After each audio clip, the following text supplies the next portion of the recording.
Hello everyone, welcome to GGN. Today is Monday, December 10th, 2012, and I'm Darko. My website is ggnonline.com if you'd like to check it out.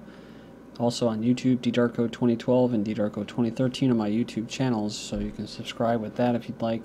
And all these stories will be in YouTube's video description. The links will be. Okay, this first article I have up is Space Militarization Coming to a Galaxy Near You. So we were just talking about this, about the future of 2030. It says the U.S. is moving towards militarization of space, and this will change the face of war in the near future, an academic said with the Russian Academy of Engineering and Science. He says by recent developments, the idea of formidable space weapons prowling the last frontier is no longer limited to the realm of science fiction, so just like the last article. In a security document released in October, the Department of Defense said that its space-related activities are designed to maintain and enhance the national security advantages afforded by the use of outer space. It says America's push to militarize space may include the use of both nuclear and conventional weapons, which could have dangerous and dramatic implications for future warfare. The U.S., as well as some other leading powers, attempt to gain supremacy in space. He said this will enable the aerospace operations at the very beginning of war to initiate strikes on strategic facilities throughout the targeted countries. Among the numerous state objectives of the DoD report said the U.S. policy to proactively seek opportunities to cooperate with its allies and selected international partners in developing this space architecture. It says in a vote on a resolution titled Prevention of an Arms Race in Outer Space, 169 member states, including the Russian Federation, voted in favor of the draft resolution stating the exploration and use of space shall be for peaceful purposes carried out for the benefit and the interest of all countries. So it says only the U.S. and Israel have abstained from voting on the document, rendering it effectively toothless.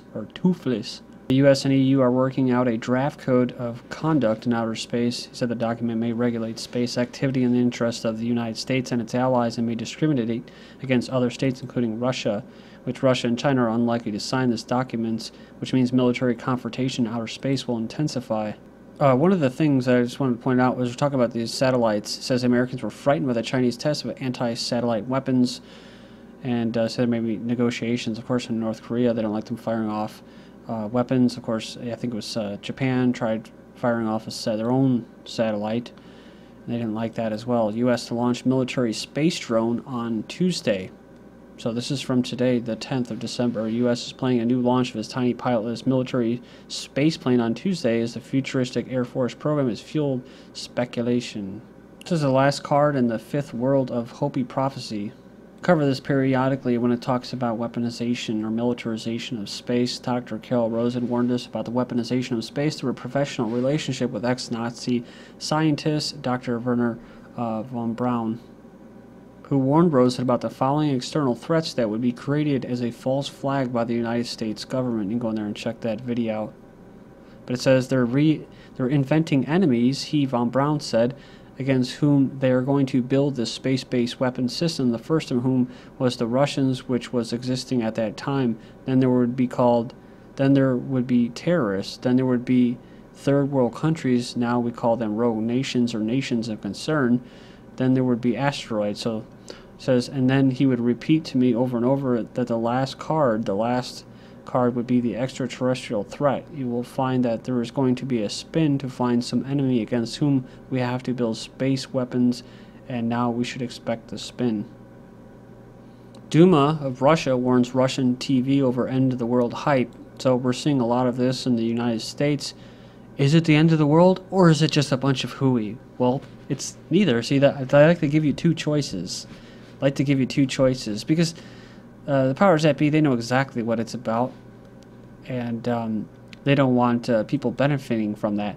And the Mayans, there's some people that are working down there in Mexico and volunteers that are trying to expand this window that we'll have that they had before, and it comes whatever every 26,000 years or something like that. Not the end of the world, but it's an opportunity where they say the veil will be lifted. You'll be able to see reality as it is, and instead of trying to expand on that, they try to diminish that and keep you in fear.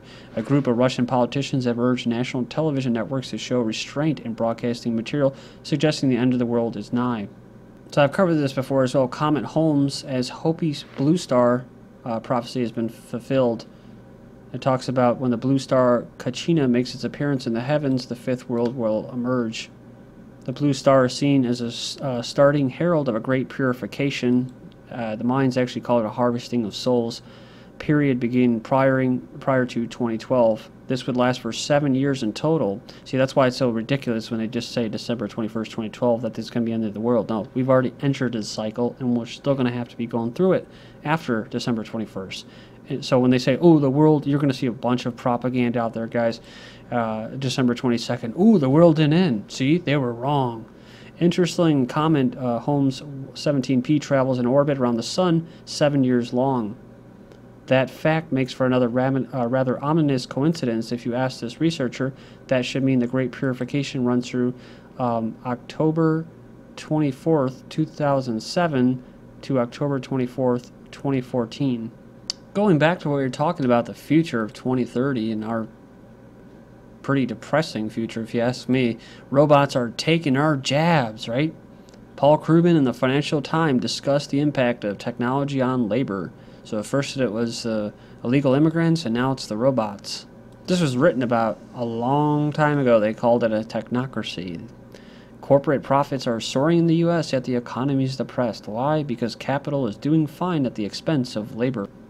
It says that there's two explanations, robots and robber barons. On the robot side, there's an argument that technology is displacing and devaluing even the most highly skilled employees. The downside of technology isn't limited to menial workers.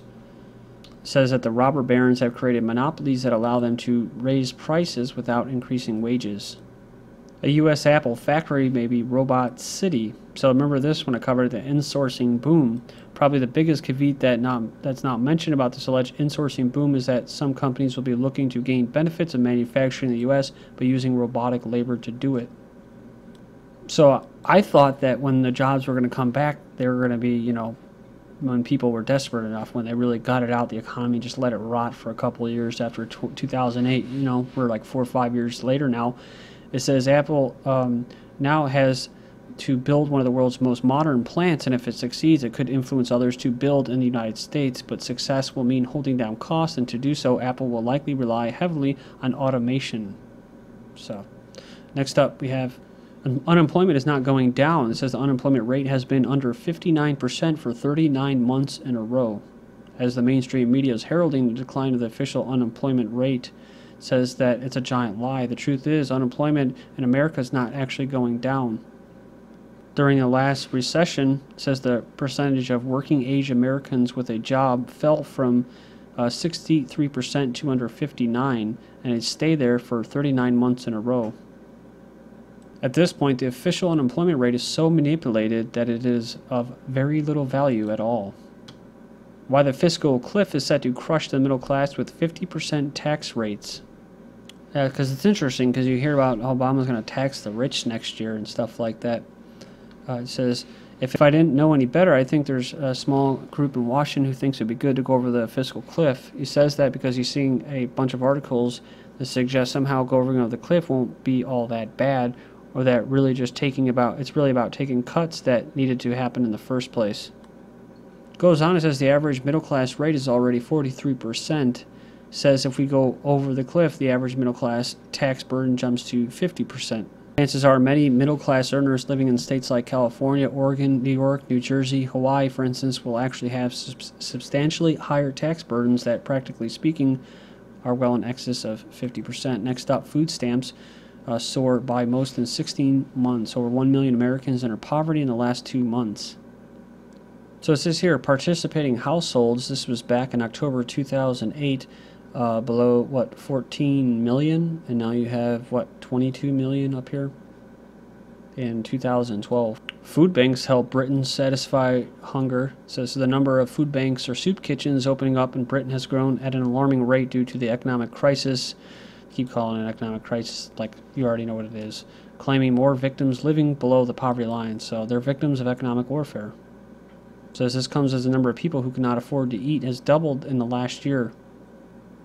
And this is after the government's harsh benefit cuts, low wages, rising energy, and costs for transport add weight to the uneasiness of lives of the not-so-fortunate people in Britain. 108 Morris, 108 just did a video recently about his, I think he lives out there, and just saying you could see people that just look sickly, they look bad, they don't look healthy, and they're starting to steal more and beg for change. But this is progress. When they look back on it, they'll say this was progress. Rich gain as companies seek to beat Obama tax increases. The wealthy look to set to enjoy a windfall in the closing weeks of the year as companies push money out the door to beat the higher tax rates advocated by Barack Obama. Said we're going to have a big jump in household income in the fourth quarter. Much of that will go to upper income Americans, the very people Obama has targeted to pay higher taxes. Americans working on the production line aren't seeing the kinds of gains that the rich are enjoying. Average hourly earnings for production workers rose 1.3% in 12 months. Finishing up, it says this is just another indication of how incredibly unequal the income distribution has become over the last 28 years. Hostess diverted pension money to run businesses. The Bankers Union was fuming over the move. It says for months, Hostess diverted funds intended for employee pensions and used that money to help run sagging business.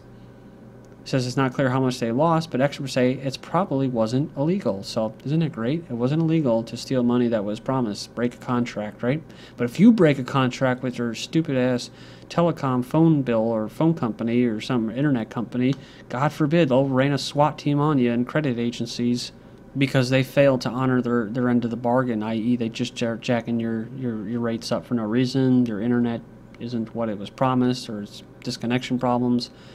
Sex for student fees man unmasked to be IT consultant with top-level Ministry of Defense security clearance. This assessor for this sponsor, scholar, basically education thing, Mark Lancaster, worked on a massive overhaul of the British military computer network, but he was offering to pay the tuition fees for female students in return for sex.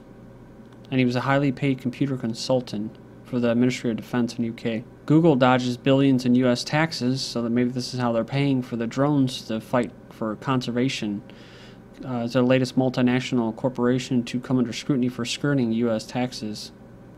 They avoided paying $2 billion in global income taxes by moving $10 billion in revenue, or 80% of its pre-tax profit, to Bermuda.